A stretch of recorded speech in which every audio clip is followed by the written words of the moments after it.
This is how you win a bet every single time. You're just going to give someone a deck of cards and you're going to ask them to shuffle. Now, they get to mix these as much as they want.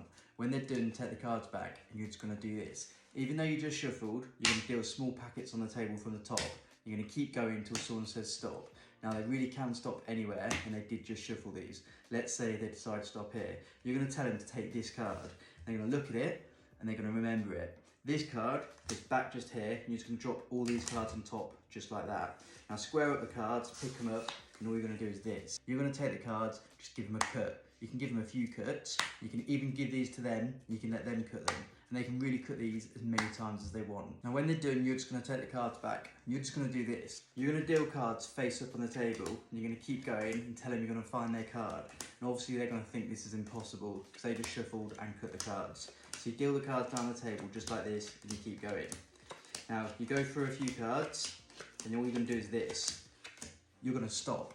And you're going to tell them that the next card that you turn over is going to be their card. Now, they're not going to believe you, and they're going to take you up on the bet. You could bet a free drink, a tenner, or you could just do this for fun. And when they take you up on the bet, just do this.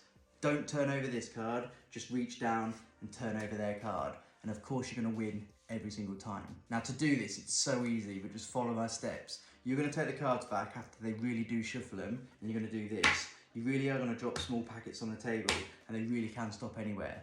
As soon as they say stop, when you point to this card, turn your hand over. You're just going to look what that bottom card is when you point to it like this. So you turn your hand back and they look at their card. So now when this card goes back in the deck, it's now going next to the card you just looked at. Put all of them on top and pick it up. So from here, of course, when you cut these, no matter how many times you cut them, it's not going to mess up the order, and it will remain with those two cards side by side. So now when you deal the cards, you're just going to do this. You're just going to look out for that card you remembered. So I'm going to look out for the Queen of Hearts. So I keep dealing, and when I see the Queen of Hearts, I know the next card down is going to be their card, but I leave it there and I keep dealing, but I make sure that they can see it. So when I go here and I stop, I make them think I'm going to turn over this, and they're all going to see their card right down here, and they're obviously going to take you up on the bet because they think you messed the trick up. So as soon as they take you up on the bet, you just turn over this card, and of course, like I said, you're going to win every time. And if you thought that was cool and you want to keep learning more insane tricks, all you got to do is hit follow.